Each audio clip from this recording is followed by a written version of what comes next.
तक हमने प्रबंध का अर्थ, प्रबंध के महत्व, प्रबंध की प्रकृति, इन सभी के बारे में अच्छे से जानकारी प्राप्त की। अब है प्रबंध का क्षेत्र कहाँ कहाँ तक फैला हुआ है। जैसा कि हमने पढ़ा पहले भी कि प्रबंध एक सार्वभौमिक प्रक्रिया है।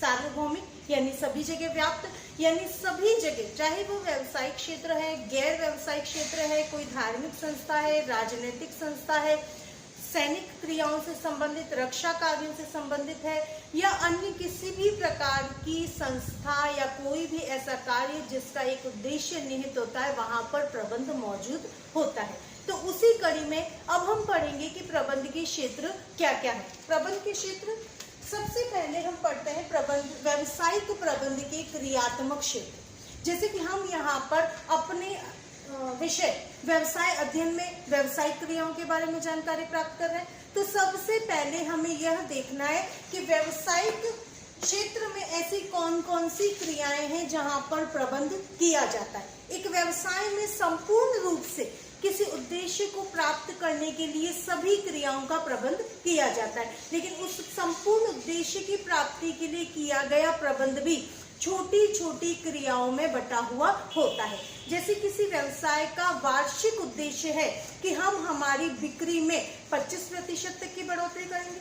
पिछले फाइनेंशियल ईयर में अगर हमारी बिक्री 100 करोड़ की हुई है, या कोई छोटा व्यवसाय है उसकी 10 लाख की बिक्री हुई है, यानी अब उसे 25% तक की बढ़ोतरी करनी है, यानी 10 लाख की जगह इस फाइनेंशियल ईयर में शुरुआत से ही उद्देश्य है कि हम पूरे वर्ष में 12.5 लाख की बिक्री करके ही रहेंगे। लेकिन इस बिक्री के उद्देश्य को प्राप्त करने के लिए पहले उत्पादन पर जोर दिया जाएगा। जब अधिक उत्पादन होगा तभी अधिक बिक्री होगी। उस उत्पादन को करने के लिए कच्चे माल इत्यादि का संग्रहण करना होगा, उसके लिए वित्त की व्यवस्था करनी होगी, उसके लिए कर्मचारियों की अतिरिक्त नियुक्ति या उन्हें पार्ट टाइम काम करवाने के लिए तैयार करना होगा। यानी एक प्रमुख उद्देश्य के लिए कितनी सारी अलग अलग क्रियाओं का प्रबंध किया जाता है। तो यही यहाँ पर इसी बारे में बताया गया है कि एक व्यावसायिक प्रबंध के क्रियात्मक क्षेत्र कौन कौन से होते हैं, यानी किन किन क्रियाओं में प्रबंध किया जाता है। सबसे पहला है उत्पादन का प्रबंध। उत्पादन कितनी मात्रा में करना है, कब कब कितनी मात्रा बाजार में पहुंच जानी चाहिए, कितना स्टॉक करके रखना है, इन सभी क्रियाओं का प्रबंध इसके अंतर्गत सम्मिलित होता है। जैसे उत्पादन का नियोजन करना, यानी कितनी मात्रा में उत्पादन किया जाएगा, उसके लिए कितने कच्चे माल की आवश्यकता होगी, कितने कर्मचारियों को नियुक्त किया जाएगा, वे कर्मचारी किन किन तरीके से अपने कार्य को पूरा करेंगे, इन सभी के बारे में योजना बनाई जाती है। और उसके साथ ही किस्म नियंत्रण पर ध्यान दिया जाता है, यानी केवल उत्पादन की मात्रा बढ़ाने पर ही जोर नहीं है, बल्कि क्वालिटी भी कंट्रोल करनी होगी। ऐसा नहीं कि अधिक उत्पादन किया तो हल्की क्वालिटी का माल उत्पादित कर दिया।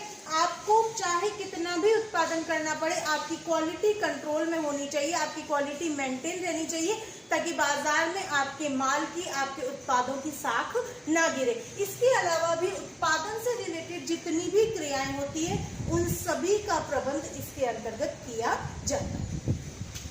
आगे है सामग्री का प्रबंध। सामग्री यानी कच्चे माल से संबंधित है, मशीनरी से संबंधित है, जितनी भी सामग्री, जितना भी माल किसी वस्तु के उत्पादन में आवश्यक होता है, उन सभी का नियंत्रण या उन सभी का प्रबंध इसके अंतर्गत किया जाता है। जैसे सामग्री का क्रय करना, कच्चे माल का, अन्य सहायक सामग्रियों का, छोटी मोटी मशीनरी का, औजारों का, इन सभी का क्रय करना, उनका भंडारण यानी उनको स्टॉक में मेंटेन रखना, फिर उनका स्टॉक नियंत्रित रखना। यानी कि अगर उत्पादन करने वाली इकाई आपसे, आपके संग्रहण स्थान से, आपके गोदाम से माल मंगवा लेती है 1 महीने का माल, तो पुनः अगले महीने के लिए माल को आप वापस से क्रय कर लें, ताकि आपके पास में स्टॉक नियंत्रित होकर रह सके। ऐसा ना हो कि अगले महीने जब पुनः वे माल मंगाए तो आपके पास माल ही ना हो, इसे स्टॉक नियंत्रण की क्रिया कहेंगे। यानी इन सभी कार्यों के लिए यहाँ पर प्रबंध किया जाता है, इन सभी का ध्यान रखा जाता है। उसके बाद में विपणन प्रबंध, विपणन की क्रियाओं का प्रबंध, विक्रय कैसे किया जाएगा, विक्रय कितना किया जाएगा, किन किन बाजार क्षेत्रों को हम इस बार नया जोड़ेंगे, और जिन क्षेत्रों में हमारा माल नहीं जा रहा है वहां तक अपनी पहुंच कैसे बनाएंगे, इन सभी क्रियाओं का प्रबंध। विक्रय संवर्धन यानी बिक्री को बढ़ाने के लिए प्रयास करना। बाजार में शोध करना कि बाजार में हमारे उत्पाद में क्या कमियां महसूस की जा रही है, किस तरह के नए माल की डिमांड आ रही है, हमारी प्रतिस्पर्धी फर्में कैसा माल उत्पादित कर रही है, इन सभी के बारे में जानकारी जुटाना और इनके अनुसार प्रबंध करना। उसके बाद में वित्त का प्रबंध। पूरे फाइनेंशियल ईयर में संस्था को सभी कार्यों के लिए या उद्देश्य प्राप्ति के लिए की जाने वाली क्रियाओं के लिए कितने वित्त की आवश्यकता होगी, उसकी जानकारी जुटाना। फिर उस वित्त को हम कहां कहां से जुटा सकते हैं, बैंक से लोन ले सकते हैं, शेयर्स इश्यू कर सकते हैं, या किसी बड़ी फाइनेंशियल फर्म से हम अपनी फाइनेंस की बात कर सकते हैं, उनकी जानकारी जुटाना। फिर वित्त जुटाना यानी वित्त एकत्रित करना, और उसके बाद में जुटाए गए वित्त का सबसे अधिक सही उपयोग किस प्रकार हो सकता है यह तय करना, ताकि हम अपने उधार लिए गए धन को अधिक से अधिक मुनाफे में बदल सकें। सेवी वर्गीय प्रबंध। सेवी वर्गीय यानी सीधा सीधा कर्मचारी से संबंधित हो जाता है, जो हमारे सेवा करने वाले वर्गों में सम्मिलित है। तो कर्मचारियों का प्रबंध, कर्मचारियों की भर्ती करना, उनका चयन करना, उनको प्रशिक्षण प्रदान करना, उनके कल्याण के लिए योजनाएं बनाना, कर्मचारियों की कार्यस्थल पर सुरक्षा बनी रहे, इसके बारे में सारी बातें तय करना, इन सभी का प्रबंध सेवी वर्गीय प्रबंध की श्रेणी में आता है। उसके बाद में कार्यालय कार्यों का प्रबंध। कार्यालय में किए जाने वाले विभिन्न कार्यों का प्रबंध इसमें सम्मिलित है, जिसमें पत्र व्यवहार, आप अपनी फर्म से बाहर अन्य फर्मों से, सरकारी संस्थाओं से अपने कार्यों के लिए जब पत्र व्यवहार करते हैं तो वो कार्यालय का कार्य। सूचना प्राप्त करना या सूचनाएं प्रेषित करना, अपने ही फर्म में संपर्क श्रृंखला स्थापित करना, एक विभाग दूसरे विभाग से कैसे संपर्क करेगा, एक सूचना अधीनस्थ कर्मचारियों तक कैसे पहुंचाई जाएगी, इन सभी का प्रबंध करना कार्यालय प्रबंध के अंतर्गत आता है। आगे है निर्यात एवं आयातों का प्रबंध। अगर फर्म ऐसी है जो माल का आयात या निर्यात करती है तो इन सभी कार्यों से रिलेटेड भी उसे प्रबंध करना होगा, यानी आयात निर्यात संबंधी कार्यों का पहले से प्रबंध करना होगा। आयात निर्यात कोड लेने होंगे, आयात निर्यात के लिए सारी सरकारी या कानूनी कार्यों को पूरा करना होगा, किस प्रकार कब किस पोर्ट से माल भेजना है, मंगवाना है, कितना टैक्स पे करना है, इन सभी चीजों के बारे में पहले से ही पूरी योजनाएं बना लेना आयात निर्यात प्रबंध के अंतर्गत आएगा। उसके बाद में शोध एवं विकास प्रबंध।